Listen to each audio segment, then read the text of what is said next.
demonstration outside of Orville T. Bright Elementary School as parents rallied around Prashanda Hatter and her 9-year-old son. I can't sleep because I wake up in the middle of the night with that vision in my head of my son calling my name to help him, and I couldn't do nothing for him.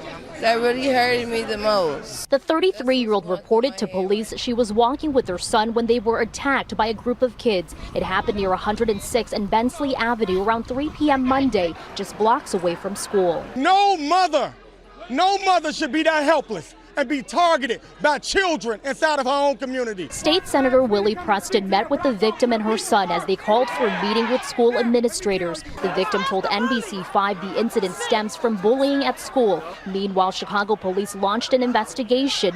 Parents and other concerned residents demand answers. They say this points to a deep-rooted problem in the community. We need more help out here. Trump sending troops and stuff out here for that. Come send troops out here for these kids. We need these kids. Open up more programs for our kids. Police say Hatter and her son were taken to the hospital to be treated. Those who came out to support the family calling out the parents of the kids involved. What action needs to be taken is the parents need to be held accountable. Charges should be pressed. Charges should be pressed, and these kids should be expelled from school. Chicago Public Schools said it prioritizes the safety and well-being of students. The district in a statement said in part, quote, "We are horrified by the attack on this family, and we are working collaboratively with city departments and agencies to provide support to the victims of the attack. CPS is coordinating closely with the mayor's office, CPD, CHA, and other city departments to provide additional support to the family." As for the case, Area 2 detectives are still investigating. So far, no one has been arrested. Reporting in South Deering, V1 NBC5 News. All right, welcome to the Harmony Channel. I'm Jason Whitlock, your host. We want to start there with Pastor Corey Brooks. You guys know Pastor Corey comes on the show every Wednesday. He was at Roll Call. He operates a huge church in Chicago, right in the notorious O Block neighborhood. He's got Project Hood. He's doing his walk across America. And I wanted to start with Pastor Brooks because I think this underscores what happened here with these elementary kids, students, attacking a 33-year-old pregnant woman. It underscores what Pastor Brooks is doing and why it's so important. And so, Pastor Brooks, what should be our takeaway from this incident? What needs to happen? Well, it's a very sad story. Anytime you see a mother trying to protect her child and then being totally beaten by a group of children, that is one of the most unfortunate things that you could witness.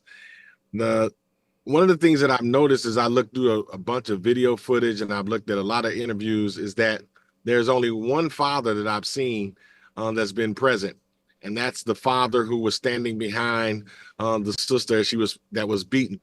I know that father because they're members of my church. I know the young boy that was beaten because they're in our after-school program. His grandmother is also in our church, so I'm very familiar with that family. But one of the sad things about it is that none of these other fathers of these children who beat this woman have spoken out or said anything. I've seen interviews with the mothers with some of their children, but no fathers. And I think that is a major problem that we're faced with in our community, the lack of presence of fathers. And anytime you get to a point to where the kids can get it, it's a sad day. Someone referenced President Trump and the National Guard. Is that something that needs to happen en masse in the Chicago area? Well, I've always been for the National Guard coming into the city of Chicago. Every single day, we're having young men being shot and killed. And until we get that down where kids can be safe and young people can be safe, there's going to always be a problem. So I'm always for the National Guard coming in to help us to get rid of the violence. However, I do realize that that's a temporary fix, that is not a permanent solution. But it's up to organizations like ours and churches like ours to get involved in the lives of our community and take responsibility to change these communities around. For far too long, we have let sin run rampant and unharnessed, and we've let people do whatever they want to in our neighborhoods, and we have not fought back or done anything. And as a result, that's the type of violence and that's the type of sin that we're seeing every single day. So until we decide to stand up and not depend on government forces or government resources to fix our community and do something for our children, we're going to continue to be in this vicious cycle where we're going in a downward spiral. And that's one of the things that that's why I'm walking across America. That's why I'm building a center on that's why we do all the work we do, because we need to take control and we need to stop it ourselves. So how commonplace? I mean, I think the perception is teenage kids, 15, 16, 17 years old, up to 24, 25, are causing all the chaos in these communities. But here we're talking about elementary kids. Is this common? Common, very common. And I think I hate that this happened, but it's bringing light to a situation that we're dealing with in Chicago all the time. Our children, 3rd, 4th, 5th, 6th grades, first of all, they don't know how to read. That's a whole nother story. And secondly, they don't have fathers present. And they're growing up in these very violent environments. They're being exposed to all kind of toxic behaviors on TV and entertainment, music, and the like. And those behavior patterns are being born in their lives. And so this is very consistent. It's very popular. It's what's going on in our neighborhoods. And and not only in Chicago. Let me say this: as I walk across America, I'm seeing this in Philly, I'm seeing it in Newark, I'm seeing it in DC. Everywhere we are, we need to wake up and smell the coffee and realize we got serious problems, and we have to do something about it now. And if we don't, we're gonna continue to be in a bad situation. I want to play the actual video that shows the attack, and then I'll come back to you and bring Shemeka, Anthony, and Virgil into the conversation. Let's play the clip. Come on, blood. Shamar looking at. Shamar. Come in. What you want, Shamar, foot? Shamar, foot. What you want, Shamar? Shamar looking at. Come on. Look at them ankles, blood. Shamar looking at. Junior. Hey, foot, don't touch my brother, foot. Why? Don't touch me. Oh, hell no, those ankles ashy as fuck. Look at them bitches, Greg. Crackhead. Other bitches, Lauren. What's his ass? Oh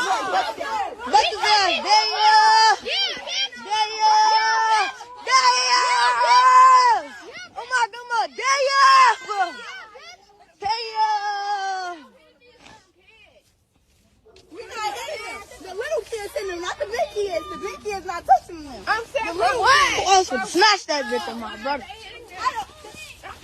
Damn! Crack! Damn! Hey, fool, let my homie go. Let my motherfucking homie go.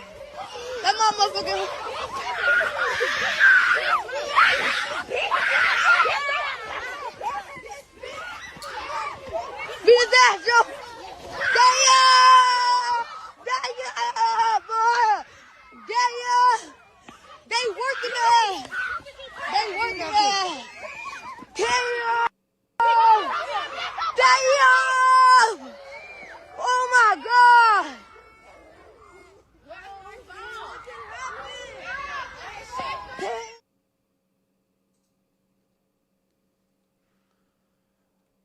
I'd heard about the video. I hadn't seen it.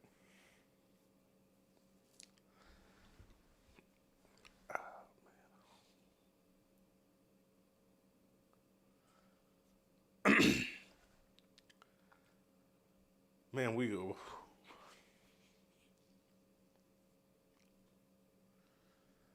I don't know what to say.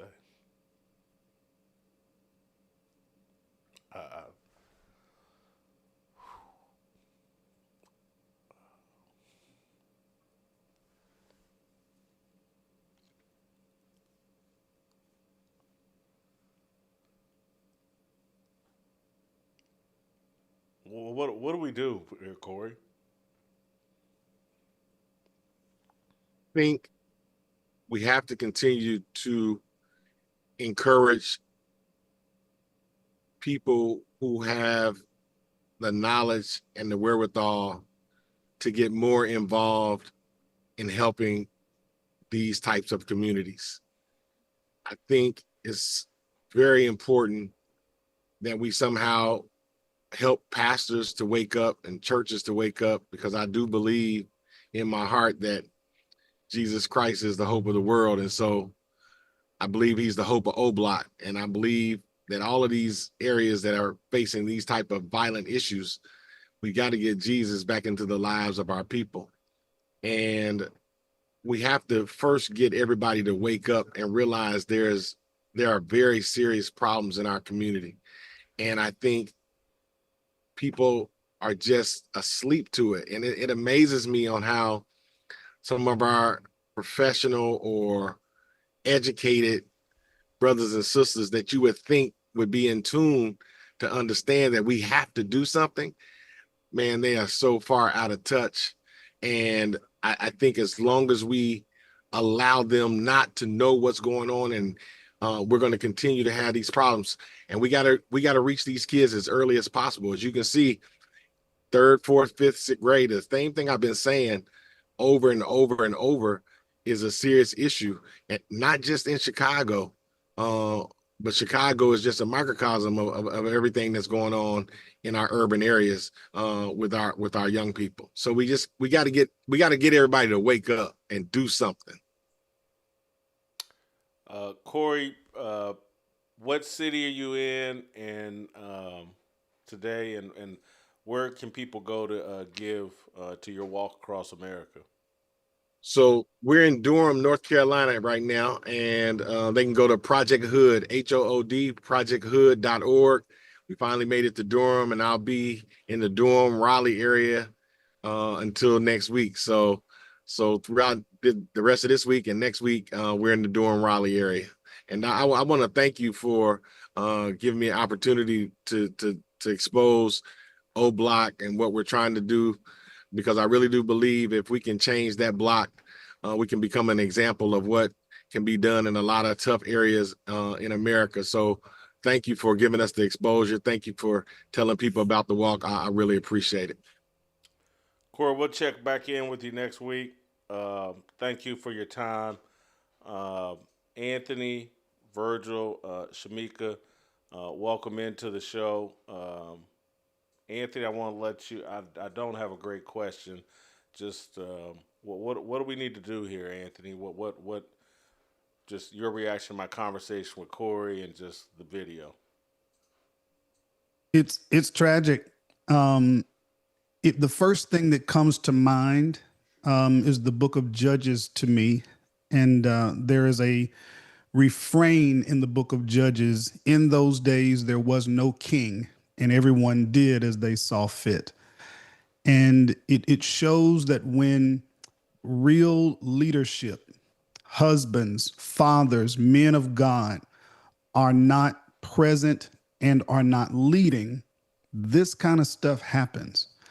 And when we don't even have Christ as the forefront of our aspiration, wanting to be godly, wanting to be Christ-like, if that's not it, then this is what happens when athletes, when celebrities, when rappers are your goal. You know, when making billions is your goal, when being famous on social media and streaming, if that's it, you'll see this. And anything that comes in the way blocks what is right. And I'll say this about, fathers, and just kind of underlining that. The father in the home is supposed to be an image of God in the home. He is supposed to be the godly, Christ-like leader in the home. And when we look at God, God lays down his will, and he exacts that will in his creation. And so as a father, husband and father, that's what I'm doing in our home. Okay. And so when things start to get out of line, I don't want my kids to be upset that they may upset their teacher or may upset their friends, I want them to understand this is not going to please my Father. And even within that, this is not going to please our Heavenly Father. But you see in that video, those kids are not concerned about responding a certain way in the presence of an adult. Now, I know I grew up in the 80s and it's a whole different world, but there were some things that we didn't do just because an adult was present. Even if there were things that, we're getting in trouble, whatever, when we see an adult, not our parent, not necessarily the other person's parent, it could just be an adult in the vicinity, we wouldn't behave that way. And then furthermore, if we know it's this person's parents, we have the respect. Okay, I'm sorry, Miss Johnson, my bad. And we go on. They are antagonizing. They are bullying. And it doesn't even matter. Then I look back, Jason, and I don't know how much time you got here, but I'm just giving you what's coming to mind. Then I look at the fact that this video is being captured on a smartphone with editing, basically commentary, zooming in. Like, how does this kid have this? Okay, I didn't have my first phone till I was 17 and I had to buy it. Like, this was given to this kid, and they're knowing to use this and post this and document how we terrorized this family. It's terrible. And again, I was asking when I first cut it on, where are the men? Where are the fathers? And so back to Judges, and I'll let you jump back in, but there was a situation that happened in Judges that when you read it, it almost reads word for some of the heinous things that we saw taking place in Sodom and Gomorrah. And if you don't know your Bible, you would think, oh, they're just referencing the same story about some illicit activity. What had happened was the same illicit stuff that was happening outside of Israel had now begun happening in Israel. So when Pastor Corey was talking just a moment ago about that, that's where my mind went. We sometimes think, oh yeah, that's in, some other place or whatever. Oh, kids would never do. Oh, I could probably see that with teenagers or whatever, but not elementary kids. As he said, we got to wake up. It's elementary kids that are expressing this kind of evil without regard to life, without regard to authority, without regard to any kind of rule. And I suspect that it is because there is not men who are around to lay down that law, to say this is not how we behave, and we're not going to do that. If there was a father that walked up out of there, I'm telling you, those kids would scatter just because of his presence. And I'm not saying that just because he's a male, but I'm saying that because of what God has put in us men, and we're supposed to do that. So that's just kind of flow of thought going on, Jason. You may have another question or something, but that's some of my first impressions. Virgil, go ahead and chime in. What you played is breathtaking. It should take your breath away. It should jar you. It should jaw drop you. But unfortunately, and I think Pastor Corey alluded to it, it's commonplace in a lot of urban settings and predominantly Black settings, and it's sad. These young people, these kids learned this behavior. This is not something that is innate to them. It's something that they learned. And the way they learned it, we see it on videos ad infinitum on X, where some Black mama's got this little baby on her hip, and they're in a mall, they're in a store, they're in a McDonald's, and mama just got upset because she felt disrespected, and she wreaked havoc on the place, tearing up registers and throwing food and acting a crazy fool, and with their baby right by her hip the entire time. And so the fruit of that, the result of that, is a lack of respect in the children. And so that's exactly what we're seeing played out. What's disappointing and disheartening about that is they didn't just do this to a woman. They didn't do this just to a mother, but they did this to a pregnant woman. And there was no regard for the fact that she was carrying in her womb life. And we've disregarded life. It's irrelevant. It doesn't matter.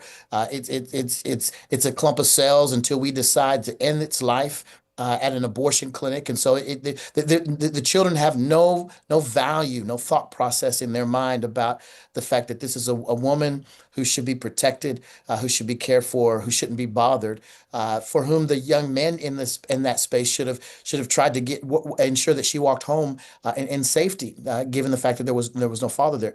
There are so many issues on a multiplicity of levels that are problematic. I love what you asked, Pastor Corey, which we're trying to figure out. We can diagnose this all day. It's not difficult. We talk about it all the time on the show. The question is, what do we do about it?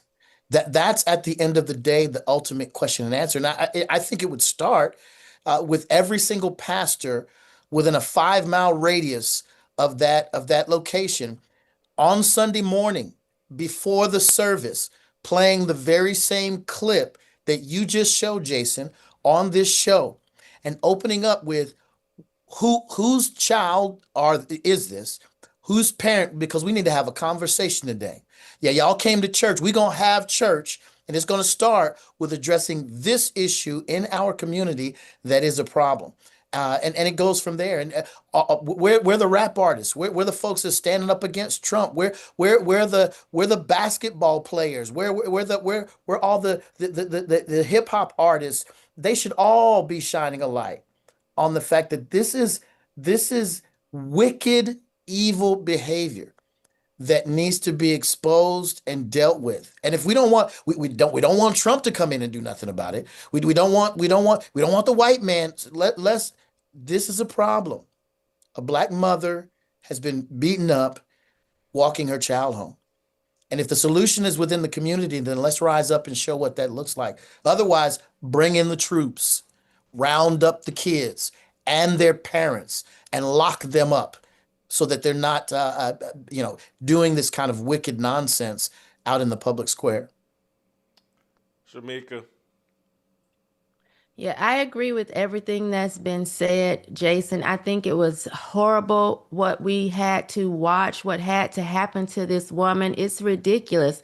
And I think it's so sad that we have to keep having these conversations because, in my opinion, we're having them on a small scale only because so many in the community turn a blind eye to the real problem. We are lacking faith and fathers, the earthly father and the heavenly father. But people for so long, as we've cried out and saying, hey, we need more fathers in the home. We need people to start back taking their children to church or whatever, giving them faith. So many people have said, no, it's the white man's fault, or no, it's the finances, or no, this is a prime example that this starts at home. And while I hate that this happened to this young woman, I am so happy that these children were so young, because what we failed to realize, if you have these groomers going into kindergarten and first grade saying, what sex are you? This starts early. And so I am glad to see people in this video saying, where are the parents? Let's bring the parents to the carpet. The parents should be penalized and punished for this, because we have to stop letting people get off easily for not being parents. We have to start. These men have to be accountable for sowing seeds in gardens that they know they will never tend to. And these women have to be accountable for even getting in these positions, not ensuring to the best of their ability that these men will be fathers. It's time for people to be accountable for what we're raising in our communities and putting out into the world. It's not okay. And this video on so many levels just spoke to so many different areas where we are failing as a people, because we don't want to acknowledge the family and the lack of faith that we have. Guys, I'm gonna ask you all if you're available tomorrow. I think we'll probably circle back to this topic. We'll do it on Fearless. I'm not. This is the this is my George Floyd video. Whatever emotions people felt about George Floyd is what I'm feeling about this. This is shaking me. So we'll get back to it tomorrow on Fearless. I gotta bounce. We'll see you tomorrow.